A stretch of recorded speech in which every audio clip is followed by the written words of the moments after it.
Welcome to The Next Track, a podcast about how people listen to music today.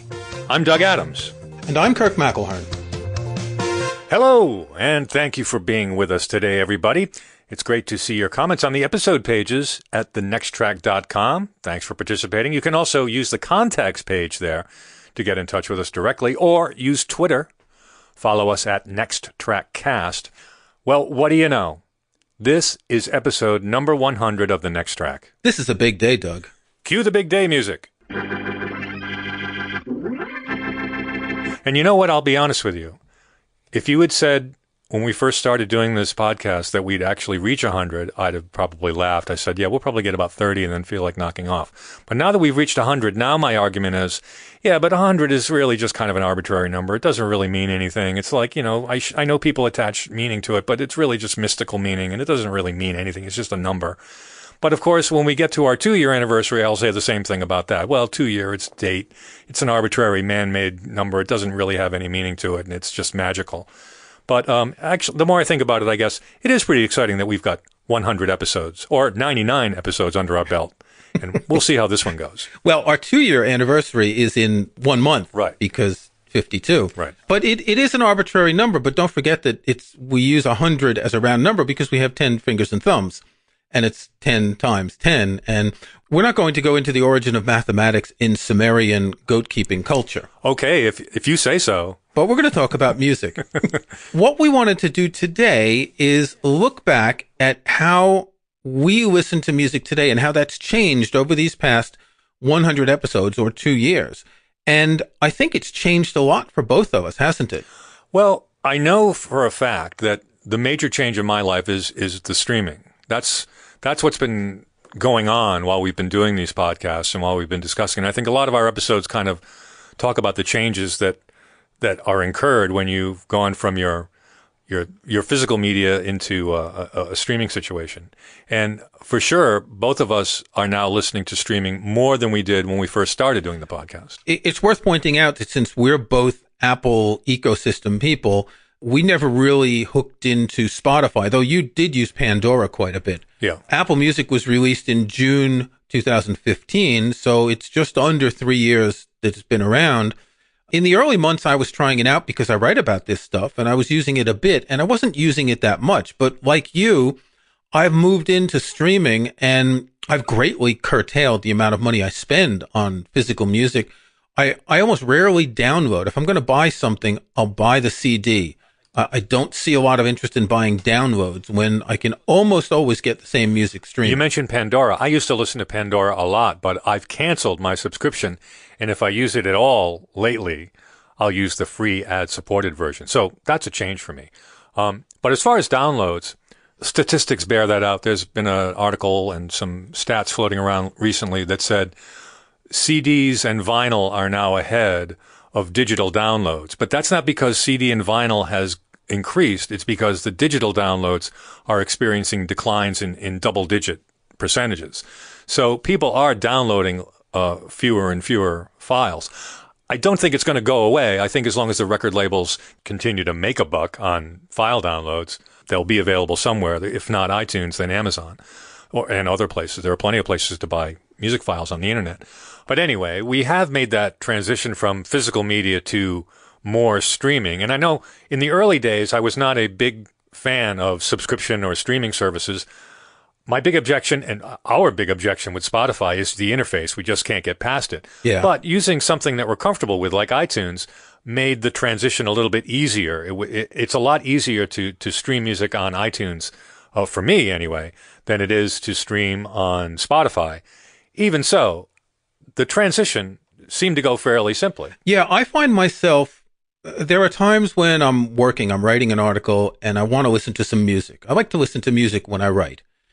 And, you know, sometimes you just know what you want to listen to. There's a particular Grateful Dead concert you might want to hear, or a Miles Davis album, or, you know, some blues or Indian sitar music. You have the idea. But at other times, I don't know what I want to listen to, and I go to Apple Music for you, and it gives me a lot of choices, and it gives me new releases, which I'm probably more attentive to than I was in the past with digital downloads. It gives me 4 groups of 4 albums. It gives me some artist playlists. I almost never listen to those playlists unless it's like, here's a jazz trombonist who I've never heard before, so I'll put on a playlist and discover some of his music.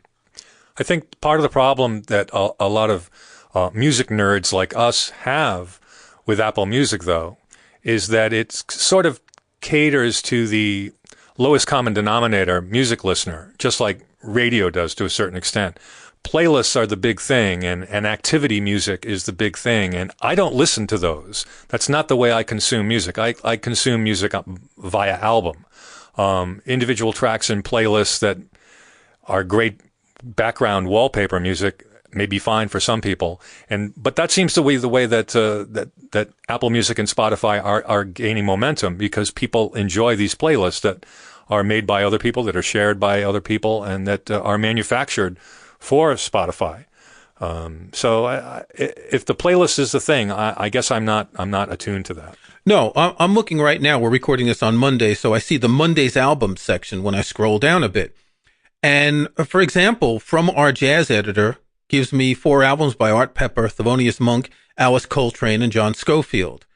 Now, I know the Monk album, but I don't know the 3 others. And if I'm in a jazz mood, that might just make me click on one of those albums to hear it.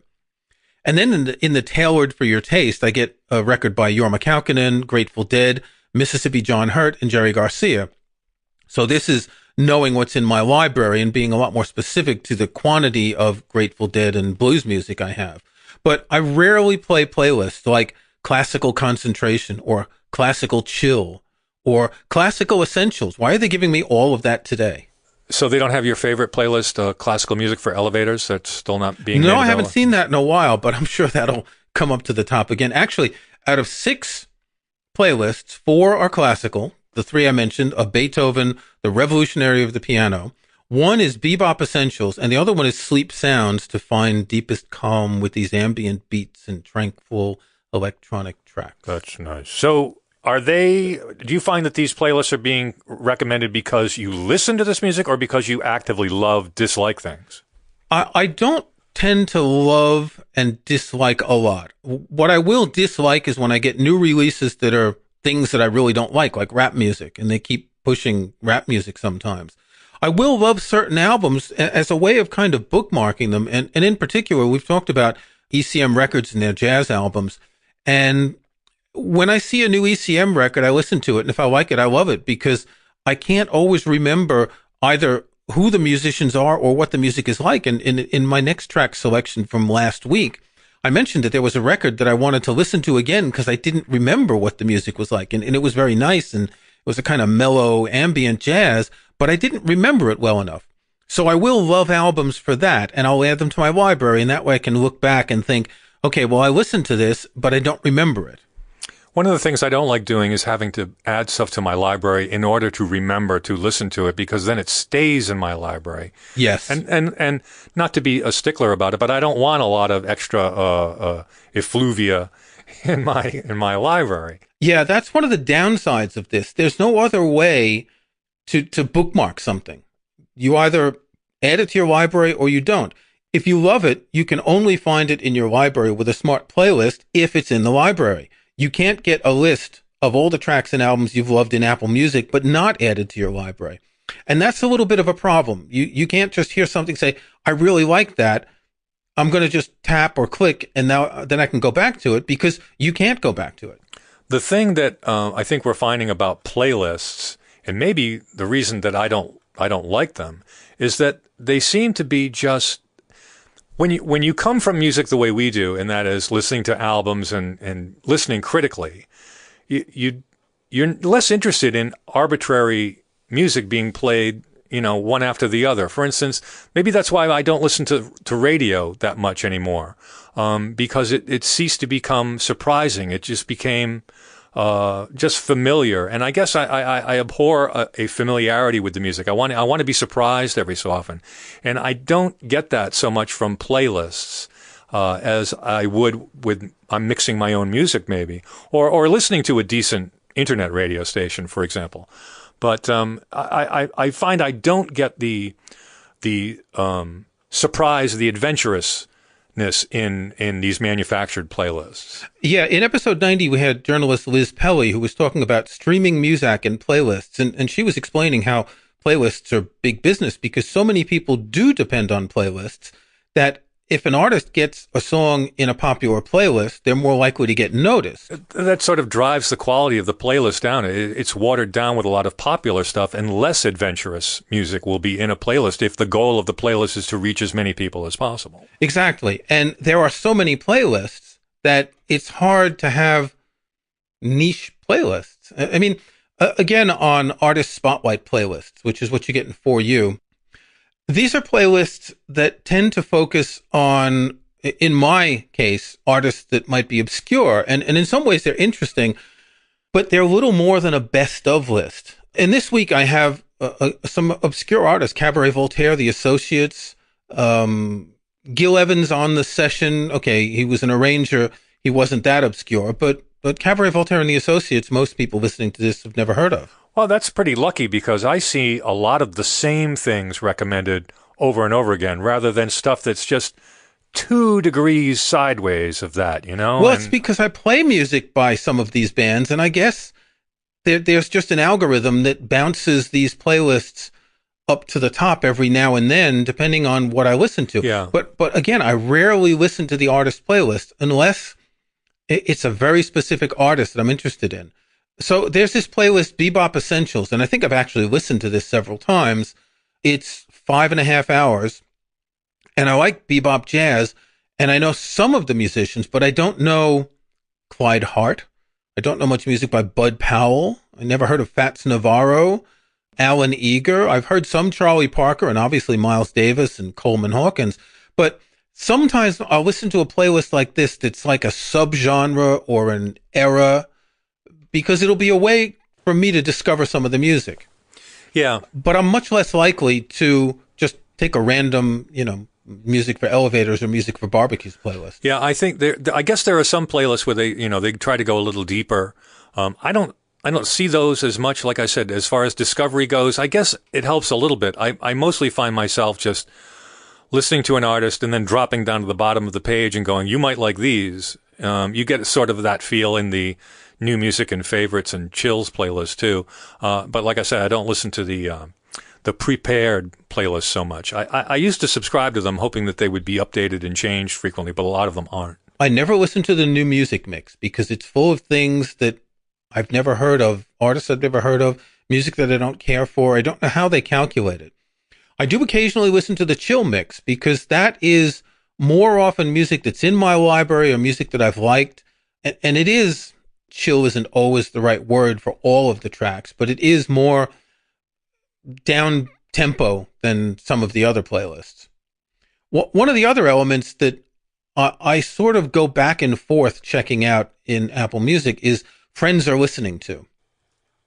So I'll see what you listen to, and sometimes I find that curious, but I don't know if this has been your experience, but I haven't followed any new people since the very beginning, and very few people have followed me. I think this is something that is relatively unknown by most people. Most of the people I'm following are people I know professionally, other journalists, which doesn't mean that they have musical tastes like me. There's only really a couple who do, and I'll just shout out to Chris Breen, who used to be one of my editors at Macworld, who now works for a fruit company in California. And we have a lot of overlap in the music we like. So when I see him listening to something, I'll often check it out. And Peter Cohen, who's another Mac journalist, who's really into the sort of 80s post-punk new wave stuff that I like. I wonder how the profile feature is working out. Because like you, I signed up for it right away, like a lot of tech people and iTunes geek people signed up for it right away. And then you're looking around, well, who can I follow? And those are the only people available. But I haven't seen much action from it since, and it is kind of an effort to kind of go and look into someone's profile. Actually, it's like when my wife asked me to get the car keys out of her handbag. I said, I don't want to look in your handbag. It's like I kind of don't want to make the effort to look at people's profiles and what they're playing. But the brief little friends are listening to row is nice to look at, but I don't think I'll make much of an effort to go and actually see what people are listening to. None of my real friends or real family, other than you, are actually connected to me. Yeah, same here. So, I mean, we've got each other, Doug. Yeah, well, I'm following you, so Yeah, I'm following you, and I listen to some of the music you listen to, too. You're always guaranteed at least one person paying attention. Yeah. But so one of the other things, we talked about this in episode number 85, and this isn't going to be a retrospective where we're going to go back over a lot of episodes, but we did want to mention some of the insights we've had in this nearly 2-year period. We talked about how much music is too much in episode 85, and this is really one of the problems, that there's just too much music, and we're spoiled, and we don't take the time to get into an album and listen to it and really appreciate it before the next new shiny thing comes along, and we want to check that out. Yeah, one of my favorite episodes was with James Jackson Toth, who did the experiment where he was going to try to live with one album per week, and he didn't get past that the first day's afternoon. He was just so distracted by other kinds of music, and he had just too much at his fingertips. And, you know, one of the revelations that I've had is that very thing, is that when we were younger and you had limited resources, you could only have so much music. And so that's what you listened to all the time, and you got to be intimate with it, and you got to know it really well. And now that you essentially have the key to the record store and can go in there anytime you want, you just don't spend that much time with a single thing anymore. In fact, one of the things I like about Apple Music, or even Spotify for that matter, is that if I suddenly think of an album I want to listen to, I can go listen to it, and then I can say, okay, I've listened to that. I never have to listen to it again.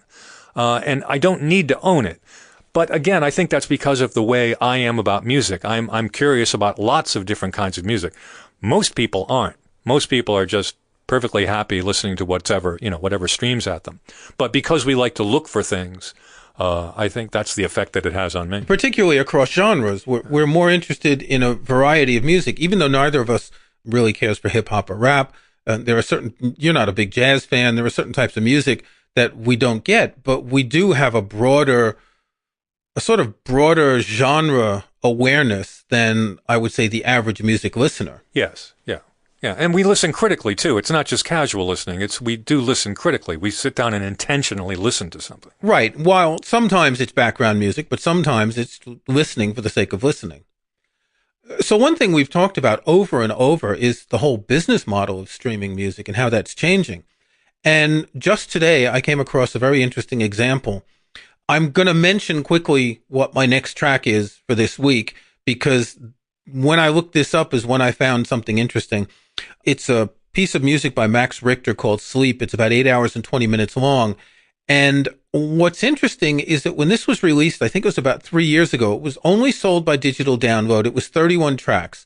The shortest one was under 3 minutes and the longest was over 33 minutes, but more than half the tracks were 15, 20 minutes. And when I looked on Apple Music today, the same thing is there, but it's 204 tracks. Now, this is how the classical record label Deutsche Grammophon is, how should you say, circumventing or hacking the digital streaming payment model.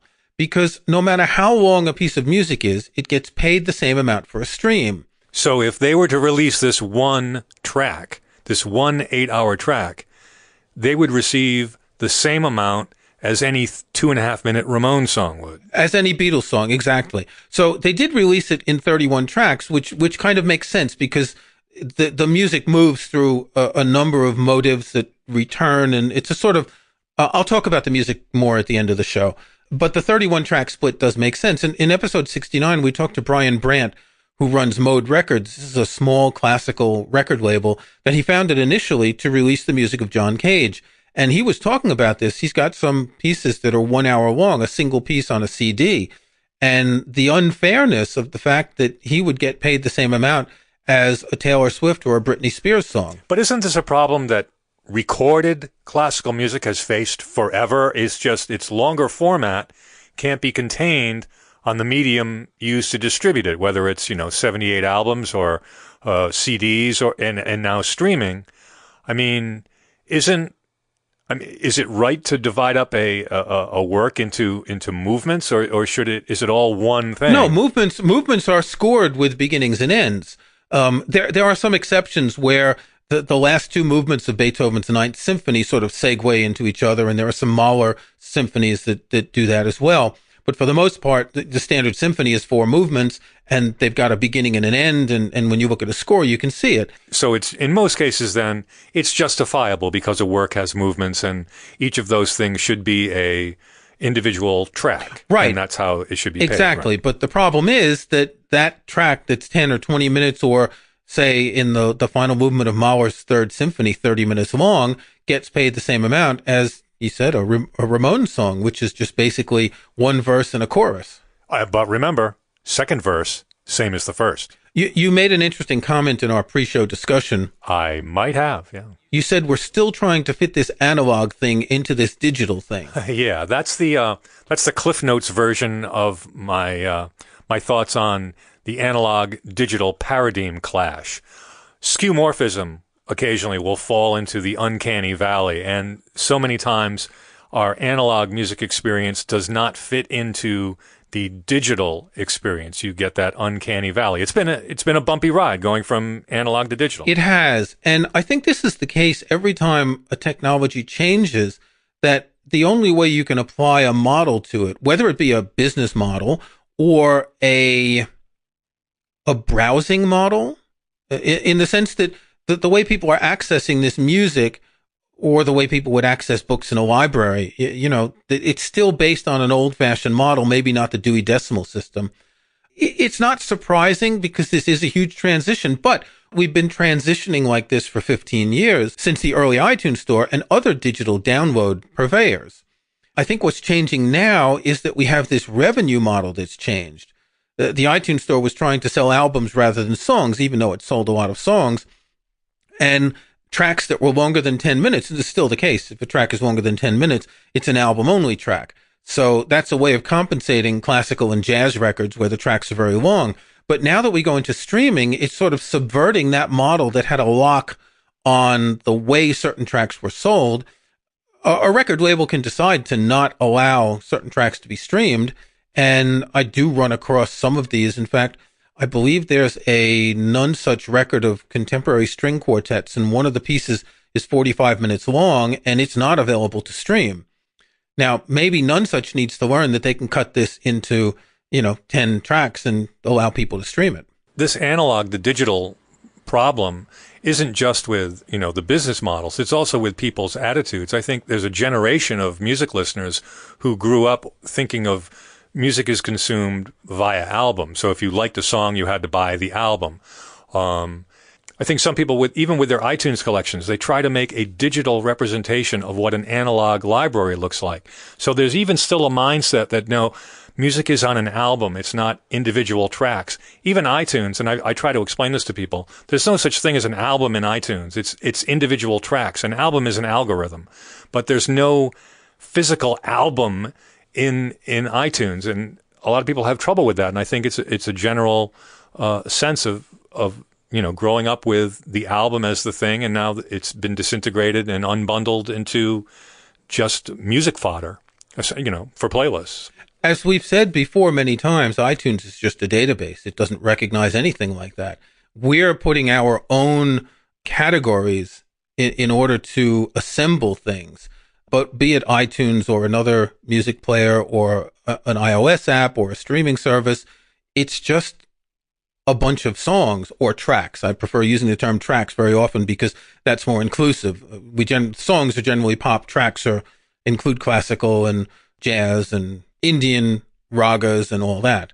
But our very first episode was a discussion of songs and albums, and we pointed out how the history of music listening began with songs because 78 RPM records couldn't hold very much, and the album was a collection of two-sided 78 RPM records. So it was maybe 4 records or 8 songs, and it wasn't necessarily sold as an album, but it was more something that you would buy to organize the 78s that you bought separately, kind of the way you buy a photo album to organize your vacation pictures. I really think that's interesting that the word album comes from sort of a book sense. And yet, even though we've had long playing records and cassettes and CDs and 8-tracks and things like that, we still call a collection of recorded songs an album. I noticed that our second episode was called To Stream or To Own Music. And I think we need to go back and listen to that and see what we were saying 2 years ago, comparing it to what we're saying today. I might do that after we finished recording today, because it's true that, we were on the fence, and I think we're in an odd position because we both approach music from the technical aspect with iTunes and all of that. We're of a certain age to have had the time to amass a collection of music. We grew up in the album era. But we are tech savvy enough that we're very comfortable making this shift from owning to renting music. You mentioned just a few minutes ago, young people, they're growing up today without any knowledge of what it's like to own music. My son is 28 years old, and he's the last generation of people who grew up owning music and not renting it. If you're 10 years younger than that, you grew up basically streaming music and renting it. So this is really a profound change, as much of a change as going from the 78 to the long playing album. But of course, as I said earlier, the biggest problem is that we have too much music, and this is devaluing music. It's watering it down. It literally is. When you had access to 1,000 tracks because you had 100 albums, and now you have access to 40 million tracks. Even though it's not easy to find all the niches in the 40 million and to discover all the subgenres, but you still have access to it. It's like, your metaphor of having the keys to the record store. And I think this is really going to affect music seriously in the fact that people won't have these emotional attachments to artists that we've had in the past. One of the things I've come to realize is that there will always be a number of people who want to have the music. Going back to people who hoarded sheet music, there are going to be people who want to own the music. Everybody else was more or less happy with incidental music, whether they heard it on the radio or they went to concerts or that sort of thing. They weren't used to on demand. But later, when portability was an issue, when you had a CD player that you could take with you or an iPod, in order to listen to music on those devices, you had to buy the music. Now, with streaming, you don't have to buy individual songs anymore. You can listen to whatever you want. You have access to whatever you want. And I think that's a major change. And as you describe, it's also has some downside. Well, if any of the listeners have any interesting comments about how their music listening habits have changed over the past 2 years or even a little bit longer, please leave us a comment on the show page. And as we wrap up our 100th episode, thank you, our listeners, for making it interesting and inspiring us to do these shows. We really appreciate it. All right, now it is time to do our 100th episode. Next tracks. Kirk? I mentioned earlier that my next track this week is Max Richter's magnum opus called Sleep, 8 hours, 22 minutes. It was designed to be listened to in the background. It kind of takes Brian Eno's concept of ambient music a little bit further. It was really designed to accompany people as they sleep for 8 hours, or maybe even more, 8 hours and 22 minutes. Or maybe you put it on, it takes you 20 minutes to fall asleep, and then you listen to the rest. It's an interesting concept. It's very relaxing music. It truly is classical music for relaxation. It's not complicated music. You have melodies and motifs that come and go throughout the 8 hours that are repeated. Some of the music sounds a bit minimalist, repetition like Philip Glass and Steve Reich. And some of it sounds more like what these record labels like to call neoclassical, what we used to call new age in a way. But it's recorded with classical instruments, with a small classical ensemble. There's some electronic keyboards and, there's oboe and clarinet. There's things like that. It's the kind of record I would want to put on if I have a very busy day and I'm writing all day and I just want something to help me flow through the time. I've never actually listened to it while I was sleeping, but Max Richter has been doing concerts in a number of cities where he starts the concert at midnight and you get a ticket to a bed with a pillow and a blanket and you are intended to sleep through the concert. And kudos to the musicians who play more than 8 hours of music. I think that would be interesting because you know how when you're in an uncomfortable bed, you wake up a lot. If you go to a hotel or something, you'd wake up, you'd hear some more of the music, you'd think, oh, that's nice. And then you'd fall back to sleep. So I'd like to experience this one day. In the meantime, you can do it at home. You can stream it on Apple Music. It's 204 tracks. Or you can buy it from Apple Music. It's $35. Or if you just want a taste of it, you can buy a 59-minute single CD version called From Sleep, which has excerpts which are sort of, they follow in the order of the piece itself, and they give you a taste of the more attractive melodies. In any case, Sleep by Max Richter, and it's long. Doug, what about you? Of an evening, a week or so ago, my wife and I had Radio France on, and they played some version of the guitar instrumental Apache. And it was really good. It was very authentic, like the Shadows version, if you're familiar with it. Well, it turns out it was Jeff Beck from an album that I hadn't been aware of called Rock and Roll Party Honoring Les Paul. This is a live gig that Jeff Beck did at the Iridium Jazz Club in New York, where Les Paul regularly played, back in 2010, on the first anniversary of Les Paul's death. Would you have guessed that Jeff Beck is a major league Les Paul fan? I guess it makes sense because, Les Paul was an innovator of and on the electric guitar as well as multi-track recording techniques, and Jeff Beck has always pushed sonic boundaries. On this album, at this show, which is also available on DVD, he's backed by Imelda May and her band, who are a terrific rockabilly outfit. He'd been playing with them regularly around this time. And we've got some special guests, Gary U.S. Bonds, Trombone Shorty, Brian Setzer, and other vocalists. Now, the songs they do are all from the 50s and the 60s, sort of like malt shop jukebox hits. So I mentioned Apache. He does a number of other Les Paul and Mary Ford songs with Imelda May, just perfect on vocals. They even use multi-tracked recorded backing vocals like Les Paul and Mary Ford did on their records. They do a fantastic version with this technique of How High the Moon. Another beautifully handled instrumental that they do is Les Paul's Sleepwalk. It's just right on the money. Now, it helps that it's a small club with an appreciative audience and a nice and tight small band. But the surprising and delightful thing about this record for me is that Jeff Beck really loves this stuff. Obviously, it's quite different from the rock, jazz, fusion, progressive stuff he does more regularly. But it's great to hear him play the music that obviously influenced him with such skill and affection. It's a great record, fun to listen to. Jeff Beck, Rock and Roll Party Honoring Les Paul is my next track. This has been The Next Track, a podcast about how people listen to music today. You can find show notes and links to some of the things we talked about in this and other episodes at thenexttrack.com. There's also a contact form there you can use to send us comments. If you like the show, we hope you'll subscribe in iTunes or your favorite podcast app. And please think about giving us a review or rating. We'd appreciate that. I'm Doug Adams, and for Kirk McElhearn, thanks for listening. We'll talk to you next time.